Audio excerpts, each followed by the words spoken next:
A tiny hand gently tugged at Caroline's sleeve, barely noticeable at first. But then there was again a persistent little pull. When she turned, she saw a small girl, her wide, curious eyes locked onto the delicate cross hanging from Caroline's necklace. And then, with a voice so soft yet so powerful, the child asked a question, so simple yet so profound, that it sent a wave of emotions crashing over Caroline, leaving her momentarily speechless. The community center in Lawrenceburg, Tennessee, was alive with energy that evening. The warm, comforting scent of freshly brewed coffee mingled with the sweetness of homemade pastries, filling the air as people chatted in clusters, their laughter and conversation creating a lively hum. It was the kind of place where time seemed to slow just enough for real connections to be made, where neighbors greeted each other by name and stopped to ask about one another's families, truly listening to the answers. Karoline Leavitt stood near a folding table stacked high with pamphlets, a warm, welcoming smile on her face as she shook hands and answered questions. Events like these were her favorite, not because they put her in the spotlight, but because of the raw, unfiltered conversations they brought. She cherished these moments, the ones where people let down their guard, sharing their stories, their struggles, their hopes. It reminded her why she did what she did, why she had chosen this path. In the middle of a conversation with an elderly woman about the state of local schools, she felt it, the faintest tug at her sleeve. At first, she brushed it off, assuming it was nothing. But then it happened again. Small, yet insistent. She turned, glancing down, and there she was, a little girl, no older than 7, standing shyly before her. The child had chestnut curls that framed her round, freckled face, and she clutched the hem of her floral dress nervously, her fingers twisting the fabric as if trying to summon the courage to speak. But her wide brown eyes were unwavering, fixed on the golden cross nestled just above Caroline's collarbone. Caroline crouched down, bringing herself to the girl's level, softening her voice into a gentle greeting. "Well, hey there," she said, offering a reassuring smile. "What's your name?" The little girl hesitated for a second, as if testing the weight of her own voice, then whispered, "Samantha." Caroline's smile deepened. "It's really nice to meet you, Samantha." But Samantha wasn't interested in small talk. With a tiny, slightly trembling finger, she pointed to the delicate cross on Caroline's necklace and asked, in that same quiet voice, "What does your necklace mean?" The room around them didn't actually go silent, not really. The low hum of conversation continued, the clinking of coffee cups and distant laughter still filling the space. But for Caroline, everything shifted. The air felt heavier. The question, so innocent, so straightforward, carried a weight she hadn't expected. She had worn that cross every day for years. It wasn't just an accessory. It was more than jewelry. It was a piece of her, a reminder, a symbol of something bigger than herself. And now, for the first time in a long time, someone was asking her to explain it. She opened her mouth, but no words came. Instead, her mind drifted, far away, to a night she had spent years trying to push to the back of her memory. But some moments, no matter how much you wish they would, never fade. She was 19, a freshman at Belmont University in Nashville, bright-eyed, full of ambition, excited about the possibilities ahead. But beneath the surface, she was struggling, more than she ever let on. Between juggling classes, 2 part-time jobs, and the constant, gnawing feeling that she just wasn't good enough, life felt like an uphill battle. Faith had always been part of her life, thanks to her parents, but at that time, it felt distant, like something she was going through the motions of rather than truly believing. Sunday services, whispered prayers before bed, but none of it felt real. None of it felt like it meant anything. Then one night her phone rang. It was just after midnight. The dim glow of her laptop screen cast soft shadows on the dorm walls as she studied for an exam, barely registering the vibration of her phone on the desk. She almost didn't answer, but something told her she should. The moment she heard her mother's voice, she knew. Her grandmother, the woman who had taught her how to bake biscuits from scratch, who smelled of lavender and always spoke of faith like it was as real as the ground beneath their feet, was gone. A sudden heart attack. No warning. No chance to say goodbye. The hours that followed blurred together. She barely remembered them. The quiet sobs of her roommate. The suffocating weight pressing down on her chest. The unbearable realization that she would never hear her grandmother's voice again. For the first time in her life, she felt completely alone. The next morning, she packed a bag, booked a bus ticket, and made the journey home. But nothing felt real. Every movement, every breath, felt disconnected, like she was watching someone else live her life. When she arrived, everything about her childhood home felt wrong. Her grandmother's chair sat empty. The air felt thick, filled with unspoken words, unfinished stories. That night, unable to sleep, she wandered into her grandmother's bedroom. The scent of lavender still lingered.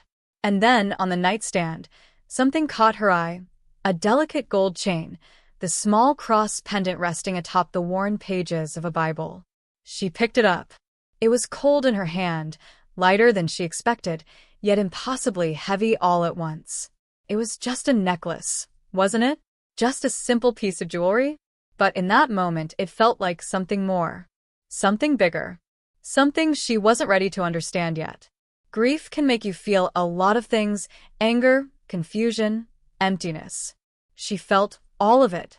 She had heard people say that faith brings comfort, that loss has a purpose. But that night, none of it made sense. If God was real, if he truly cared, then why?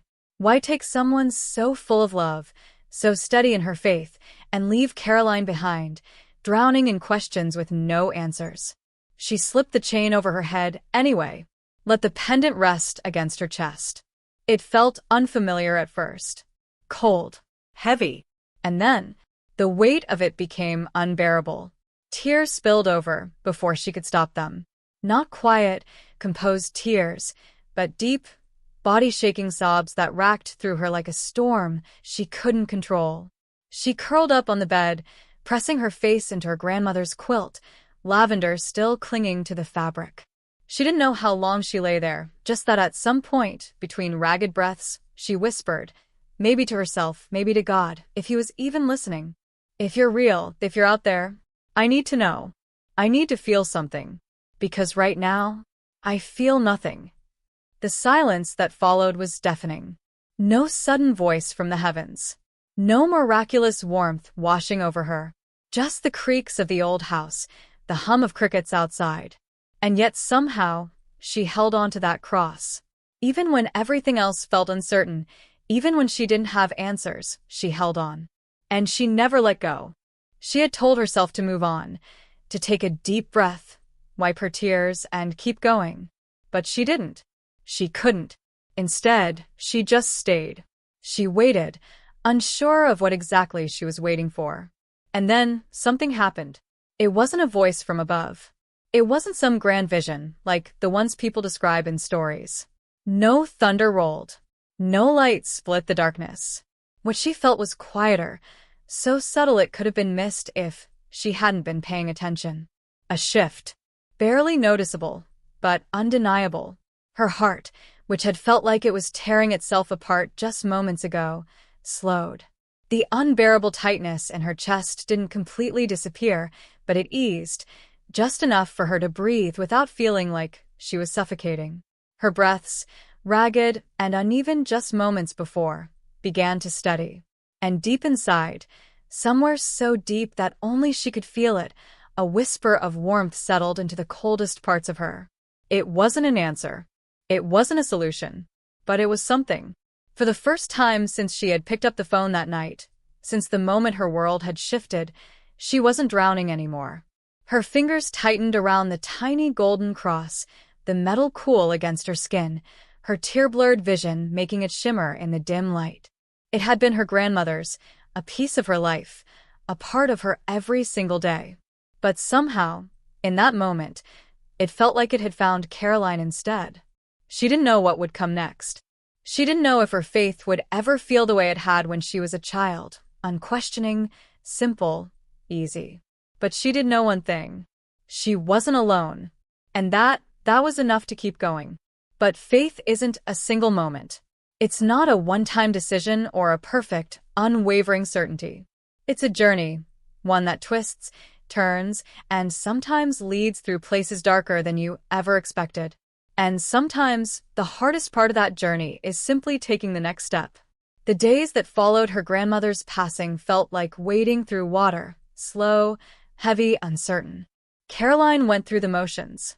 She accepted hugs from relatives, nodded at their well-meaning condolences, whispered back polite thank yous, even when the words didn't feel real. Everything blurred together, faces, words, time itself. But something was different now. She still had questions. Still felt that ache in her chest when she thought about the finality of it all. But every time she reached for the delicate cross resting against her collarbone, she felt steadier, a little more grounded, a little less lost. A week later, she returned to Belmont. Stepping off the bus, she expected the loneliness to crash over her again, to swallow her whole. But instead, something else was there. Something quiet. Something strong. One night, about a month later, she was sitting in the student lounge, flipping through the pages of a textbook, though she wasn't really reading them. The words blurred together, her mind somewhere else. Then, across the room, she noticed him. Brandon. They weren't exactly friends. They had a few shared classes, exchanged casual greetings in passing, but that was the extent of it. Yet there he was now, sitting across from her, his face pale, his eyes red-rimmed and hollow. "You okay?" she asked, her voice soft, uncertain. At first, he didn't respond. His gaze was distant, unfocused. Then, finally, after what felt like forever, he inhaled a shaky breath and whispered, "My dad died last night." Karoline froze. There were words she could have said. "I'm so sorry. That must be so hard. I can't imagine what you're going through." But none of them felt right. None of them felt like enough. Because she knew how it felt to have someone say something kind, only for it to feel like it slipped right through the cracks of your grief, unable to reach the place that hurt the most. Instead, she reached for her necklace, rubbing the pendant between her fingers, just as she had done 100 times before. "I lost my grandma last month," she admitted quietly. "I don't think there are right words for this kind of thing. But I know how it feels to think that nothing will ever make sense again." Brandon swallowed hard. His jaw tightened, his eyes blinking rapidly as he fought back tears. She hesitated. Then, before she could second-guess herself, she unclasped the chain from around her neck and held it out to him. His brows furrowed. I can't take that." "You're not taking it," she said, her voice soft but steady. "Just borrowing it, until you feel like you can breathe again." For a long moment he didn't move. He just stared at her, at the small, golden cross in her palm, like it was something much bigger than a piece of jewelry. Then, finally, with shaking hands, he reached out and took it. Karoline didn't know it then, but that moment, that small act of kindness, would be the first of many. Because sometimes, faith isn't about having all the answers. Sometimes, it's just about showing up. About holding out a hand when someone else is too lost to find their own way. And faith has a way of circling back when you least expect it. Now, years later, standing in the middle of that community center, Karoline felt the weight of all those moments, the ones that had shaped her, the ones that had changed her. She looked down at the little girl in front of her, wide-eyed and silent, waiting for an answer to a question she didn't even know had so much history behind it. Karoline glanced at the delicate cross around her neck. Not the one she had given away all those years ago, but a new one, a replacement. Because that first necklace, the one that had belonged to her grandmother, had never made its way back to her. A year after she had lent it to Brandon, he told her he wasn't ready to return it yet. She had just smiled and told him, "Then it's yours." And now, here she was, faced with a little girl who had no idea how much that small piece of gold had meant, how much it had shaped the person standing in front of her. Taking a steady breath, Karoline spoke. "My grandmother gave me a necklace just like this," she said, her fingers grazing the tiny cross. "At first, I thought it was just jewelry, something pretty to wear. but after she passed, I realized it was something much bigger than that. Her gaze softened. It reminded me that even when I felt alone, I never really was. I never really was. The little girl's eyes flickered with something Karoline recognized, a quiet understanding, a familiarity beyond her years. My mom used to wear one, the girl whispered, her tiny fingers reaching up to her bare collarbone. But there was nothing there, no chain, no pendant, just empty space where something precious had once been. She had to sell it, the girl continued, her voice barely audible. We needed food more than jewelry. Karoline's chest tightened. She didn't need to ask where the girl's mother was now. She could already sense the answer in the way the child's voice trembled, in the way she clung to the memory of something she had lost. Karoline didn't hesitate. With careful hands, she reached behind her neck, unclasping the delicate chain. The little girl's eyes widened, her lips parting in disbelief, as Karoline gently took her small hand and placed the necklace in her palm. It's yours now, Karoline said softly. The girl stared at the cross, her tiny fingers shaking. But I can't, she murmured, her voice breaking.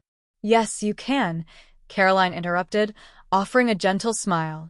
And whenever you wear it, I want you to remember something. No matter what happens, you're never alone. The little girl's fingers curled around the necklace, holding it as if it were the most precious thing in the world.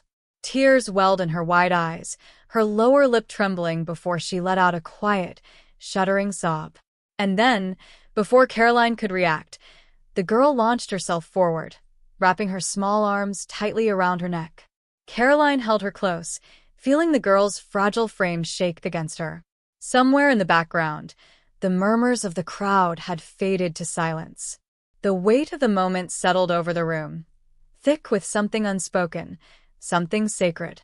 But sometimes, the most powerful moments don't need words at all. The little girl held on to her for what felt like an eternity. And when she finally pulled away, she wiped at her damp cheeks with the back of her hand, her fingers still curled protectively around the necklace. Karoline could see the emotions flickering across her young face, gratitude, disbelief, something deeper, something unspoken that only a child who had seen too much too soon could understand. Then, from the crowd, a woman stepped forward. Her hands trembled slightly, her eyes weary but kind, flickering between Karoline and the little girl. Karoline knew before she even spoke. This was the girl's mother. I don't know what to say, the woman murmured, her voice thick with emotion. She swallowed hard, exhaling shakily before continuing. She talks about that necklace every night before bed. The one I had to sell. Her voice broke. I never thought she'd have another one. Karoline smiled gently. Now she does. The mother pressed her lips together, struggling to hold back tears. She reached out as if to take Karoline's hands, but stopped, pressing a palm to her chest instead. Thank you, she whispered. This means more than you know. But Karoline did know, because once she had been on the other side of that moment, the one receiving something that felt like hope when hope was the hardest thing to hold on to. The room, which had been so still, so silent, began to shift. A few people wiped their eyes. Others exchanged quiet glances. A group of older women pressed their hands over their hearts, nodding, as if they understood something too deep to put into words. Then something unexpected happened. A man near the back stepped forward. His clothes were slightly worn, his hands calloused from a lifetime of hard work.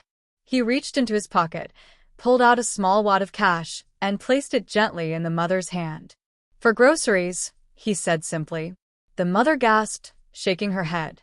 Oh, I can't. Please, he interrupted, his voice steady but kind. It's not charity. It's just the right thing to do.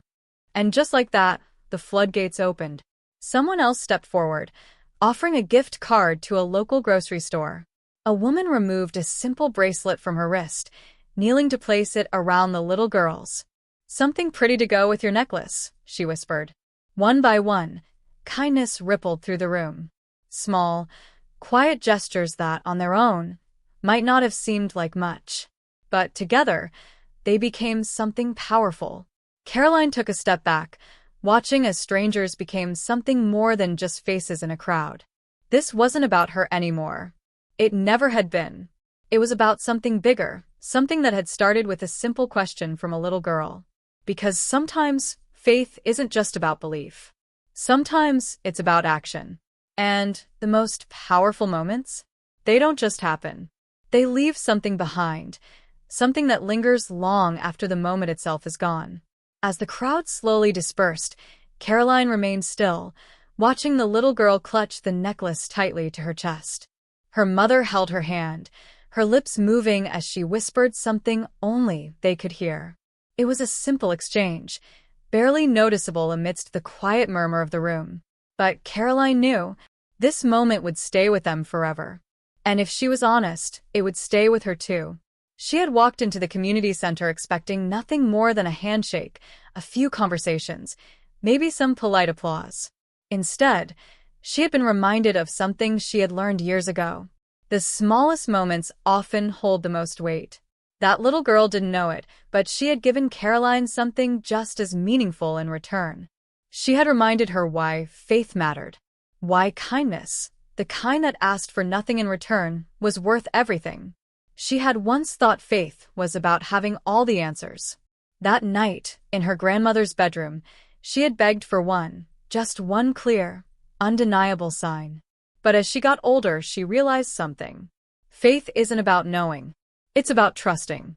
Trusting that even in the hardest moments, even when the answers don't come easily, there is still light to be found. And sometimes, that light comes in the form of a small hand tugging at your sleeve. Karoline exhaled, feeling an unexpected warmth settle in her chest. She turned to leave.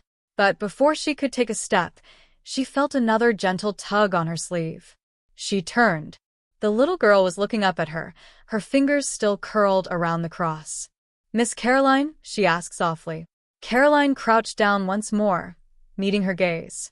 "Yes, sweetheart." The girl hesitated.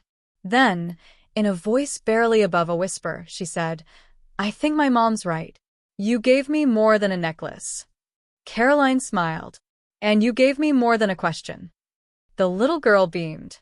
Then she turned, running back to her mother. Karoline watched them go, her heart lighter than it had been in a long time. She didn't know what struggles lay ahead for that little girl or for her mother. She couldn't promise them that life would always be easy. But what she could do, what they all could do, was make sure no one ever felt alone in their journey. And sometimes, all it took was a simple act of kindness. She turned back toward the exit, stepping out into the cool evening air. The sky was painted in hues of deep blue and soft orange, the first stars flickering to life above. As she walked to her car, she glanced down at the spot where her necklace had rested just hours ago. It was gone, but somehow she had never felt more whole. Some moments stay with us forever.